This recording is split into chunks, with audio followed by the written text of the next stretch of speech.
Hello students, welcome back in your EVS class. How are you all? I hope you all are healthy and fine. So, in yesterday's class, we started our first chapter of term 2, which is chapter 8, plant life, right? So, in this chapter, we learned about the different parts of the plants, that there are two main system of plants, root system and shoot system. In the root system we learned that there are two types of root, tap root and fibrous root, right? Tap root जिसमें एक single root होती है and उसके side में lateral roots होती है, and fibrous root is the number of thin and small roots. We also learned the functions of roots, and we learned that there are some food which is called root items or root food, and there are also some kind of food which are called stem food like potato, ginger, arbi, etc., right?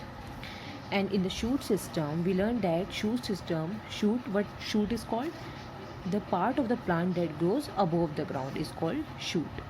We learnt about the stem in the shoot system, the functions of the stem and branch and leaf. That leaf is the main part of the plant. It is the food factory of the plants. Leaf help the plant to produce food. We learned the functions of leaf, and now in today's class we will learn further parts of the plant in this shoot system. So now fourth part is buds. Buds are the part of the shoot system from which flowers develop. See, जब flower develop होने वाला होता है उससे पहले bird निकलती है. Bird ऐसी होती है, ग्रीन शेप पे आपने कभी प्लांट में देखा भी होगा, और इसके अंदर फ्लावर होता है, फिर इसके अंदर से फ्लावर डेवलप होता है, उसे हम बर्ड्स बोलते हैं. Now flowers. Most of the plants bear flowers. They are the most beautiful part of the plant. Flowers are the most beautiful part of the plants.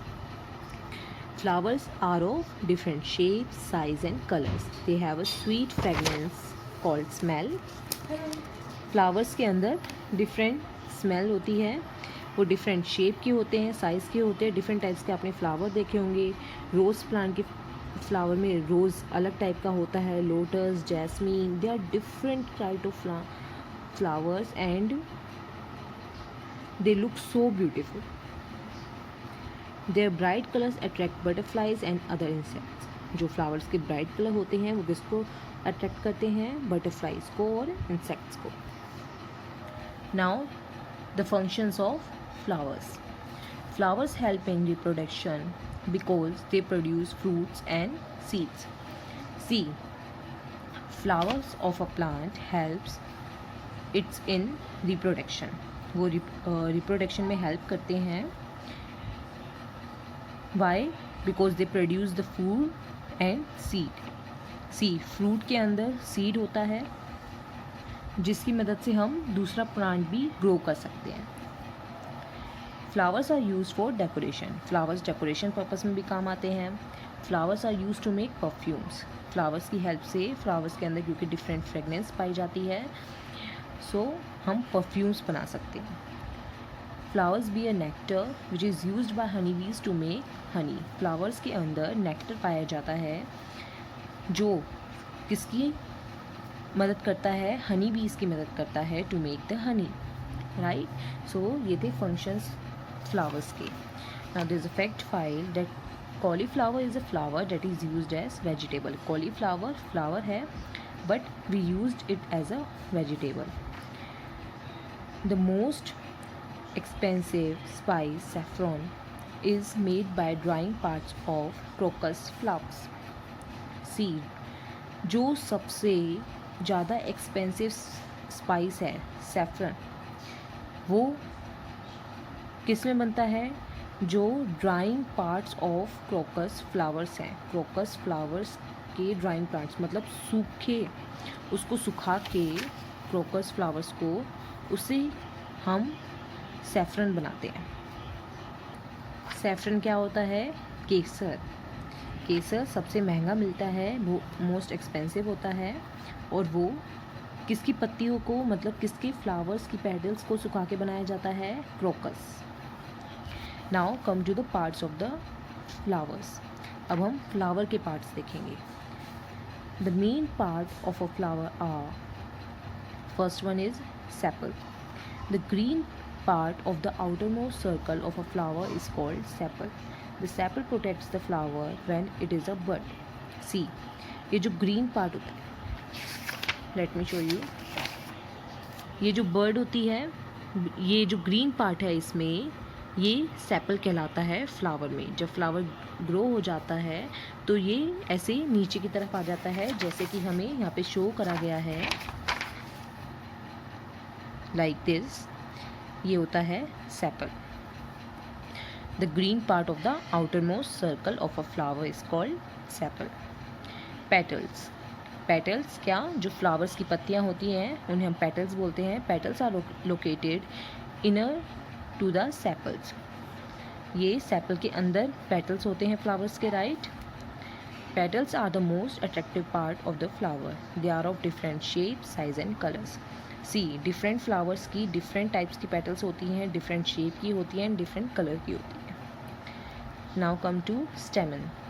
Just inner to the petals are stalks with swollen tops. They are called stamen. सी,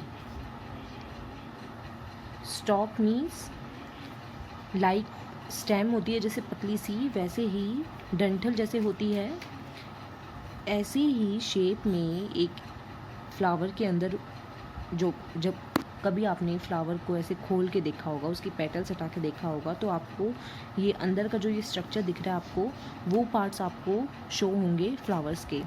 सो उसमें ये जो ऐसे बड़ा सा होता है, पतला सा, थिन सा, वो उसको हम बोलते हैं। इसके ऊपर गोल सा होता है। They are made of male parts of the flower. The swollen top contains a yellow powdery substance called pollen grains.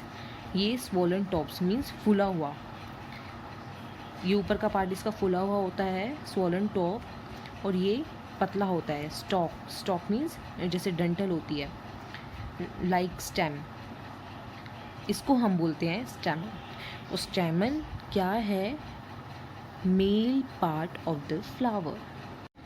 Now the fourth part of flower is carpel. In the middle of the flower lies a thin flask shaped structure. Flask means सुराई जैसे होती है, ऊपर से thin और नीचे से ऐसे, जैसे फ्लावर पोट होता है वैसी शेप में ये जो फ्लावर का मिड पार्ट होता है, इसे हम क्या बोलते हैं? Carpel. This structure is called carpel. It is the female part of the flower. Carpel flower का कौन सा पार्ट कहलाता है? फीमेल पार्ट कहलाता है. And stamen is the male part of the flower. Petals you all know, जो flowers की पत्तियाँ होती हैं. And sepals. Sepals क्या होता है? ये नीचे का green area, right? So these are the parts of a flower. Now moving further. There is a fact file. The Lotus Temple in Delhi is shaped like a lotus flower. The Taj Mahal in Agra has floral design on its wall. सी, यहाँ पे बताया गया है lotus temple आपने देखा भी होगा, दिल्ली में है, उसकी शेप कैसी है? लोटस फ्लावर जैसी है. एंड आगरा में जो ताजमहल है वहाँ उसकी वॉल्स पे फ्लोरल के डिज़ाइन है, मीन्स ऐसे फ्लावरी शेप के डिज़ाइंस बने हुए हैं. Now fruits and seeds. Fruits are form from the flowers. आपने यहाँ पे हमने जैसे रीड किया था that flowers help in the reproduction because they produce fruits and seeds. So fruits are form from the flowers. Fruit किससे बनते हैं? फ्लावर्स की मदद से बनते हैं. Fruits contain seeds inside them. They store food in them. Some fruits have only one seed, such as mango, cherry, peach, etc. And some have many seeds, like guava, apple, papaya, orange, watermelon, etc. And some fruits have no seed, like banana. Fruits आप सभी खाते हैं, right? It's good for health. जो नहीं खाते, खाने चाहिए. आपने देखा भी होगा कि कुछ फ्रूट्स ऐसे होते हैं जिनके अंदर बहुत ज़्यादा सीड्स होते हैं, like papaya, गवावा, Apple, orange. And कुछ फ्रूट्स ऐसे होते हैं जिनके अंदर सिंगल सीड होता है, लाइक मैंगो, चेरी, पीच. उनके अंदर सिंगल सीड निकलता है. और कुछ फ्रूट ऐसे हैं जिसमें सीड्स होते ही नहीं हैं, like banana. Now come to the function of fruits and seed. Fruit protects the seed inside it. जो फ्रूट होता है वो उसके अंदर जो सीड होता है वो उसकी आउटर कवरिंग करके उसको प्रोटेक्ट करता है. मीन्स फ्रूट के अंदर सीड है तो सीड को कोई ऐसे नुकसान नहीं हो सकता क्योंकि उसके बाहर आउटर कवरिंग है उस फ्रूट की. Fact 5. The smallest seeds are the orchid seeds. जो स्मॉलेस्ट सीड्स माने होते हैं वो किसके हैं? Orchid seeds. Orchid is a type of plant. इसके जो सीड्स होते हैं वो सबसे स्मॉल होते हैं, स्मॉलेस्ट होते हैं. Okay. Seeds grow into new plants when sown in the soil. जब हम सीड को बोते हैं, सोन करते हैं सॉइल के अंदर, तो वो किस में ग्रो हो जाते हैं? एक न्यू प्लांट में ग्रो हो जाते हैं. Every seed has a baby plant inside it. When the seed gets proper and sufficient sunlight, water and air, the baby plant inside the seed starts growing. This process of growing is called germination.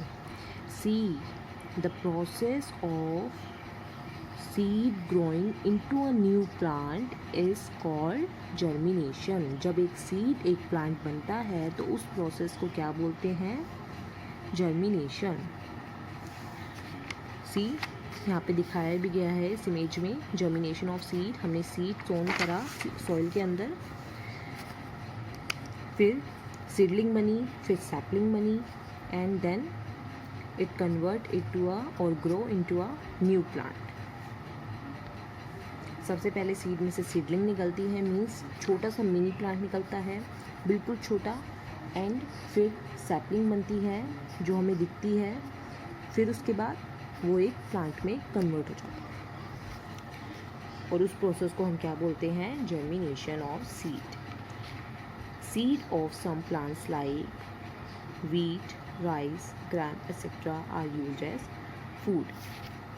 कुछ seeds हम intake भी करते हैं, like rice हम सब खाते हैं, ग्राम, wheat, ये सब जो सीड्स होते हैं उनको हम एज अ फूड लेते हैं. Now come to taking care of plants. So ये था shoot system of the plant जिसके अंदर हमने डिफरेंट पार्ट्स पढ़े किसके? प्लांट्स के. Now come to taking care of plants. We should take care of plants. We must not cut down trees.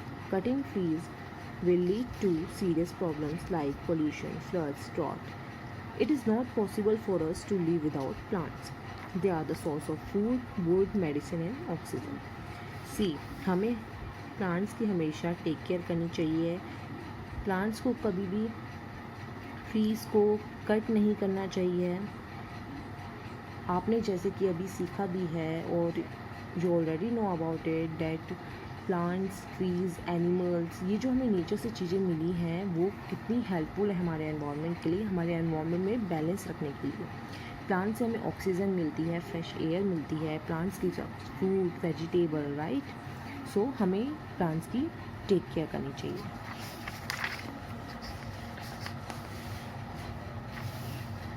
We should take the following step to take care of the plants. यहाँ पे कुछ हमें following step बताए गए हैं. We should not allow anyone to cut down trees. अगर हमारे आसपास कोई भी ट्रीज़ को हार्म पहुँचाता है या उन्हें कट करता है तो हमें अपनी वॉइस रेज करनी चाहिए कि हमें ट्रीज़ को कट नहीं करना चाहिए. We should plant more and more trees, water them regularly and nurture the saplings till they grow into trees. C. हमें ज़्यादा से ज़्यादा प्लांट लगाने चाहिए, उन्हें उनकी टेक केयर करनी चाहिए, उनको वाटर देना चाहिए रेगुलर बेसिस पे. एंड नर्चर मीन्स उनकी टेक केयर करनी चाहिए, उनको प्रोटेक्ट करना चाहिए. सैपलिंग जैसे मैंने आपको बताया था, सीड पहले सीडलिंग बनता है, देन सैपलिंग बनता है, मिनी प्लांट जो हमें शो होता है. तो उस सैपलिंग की हमें अच्छे से टेक केयर करनी चाहिए जब तक वो एक ट्री में ग्रो नहीं हो जाता, क्योंकि अगर हम उसकी उस टाइम पे टेक केयर नहीं करेंगे तो वो मर जाएगा, डेड हो जाएगा. We should organize Van Mahotsav. It is a festival of trees. Trees are planted in large numbers on this day. हमें वन महोत्सव सेलिब्रेट करना चाहिए. इसके अंदर बेसिकली बहुत ज़्यादा मात्रा में large number of trees plant किए जाते हैं. So it's a good way for taking care of trees and to increase the number of trees in our environment, right? Now third is the Forest Department of the Government of India plant and protect forest. We should cooperate with the department in protecting trees. See, जो हमारे India का forest department है वो protect करता है forest को, तो हमें भी उनके साथ कोऑपरेट करना चाहिए और ट्रीज़ को प्रोटेक्ट करना चाहिए. See, there is another fact file. Cutting of trees in the Garhwal Himalaya region caused major landslides and floods. In 1974, groups of women from the Chamoli district in Uttarakhand, boldly means bina dare, surrounded the trees to prevent the loggers, woodcutter जो होते हैं, from cutting them down.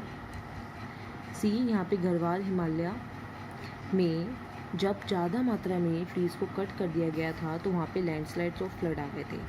सो 1974 में जो उत्तराखंड के Chamoli district में भी trees को cut करने की डिमांड उठी थी, लोग ट्रीज़ को कट करने आए थे, पर वहाँ की जो लेडीज़ थी वो बोल्डली आगे आकर उन्होंने ट्रीज़ को कट करने से रोका. किसको? वुड कटर्स को. The contractors withdrew and the forest were saved. This was called the Chipko movement. वो क्या मूवमेंट कहलाया उस टाइम पे? Chipko movement. It spread and many more villagers stood up for the protection of forest. This movement was led by Chandi Prasad Bhatt and Sunderlal Bahuguna, the famous environmentalist of India. See, ये मूवमेंट का first step किसने उठाया था और किसके द्वारा लिया गया था? Chandi Prasad Bhatt and Sunderlal Bahuguna. Famous environmentalist बने इंडिया के.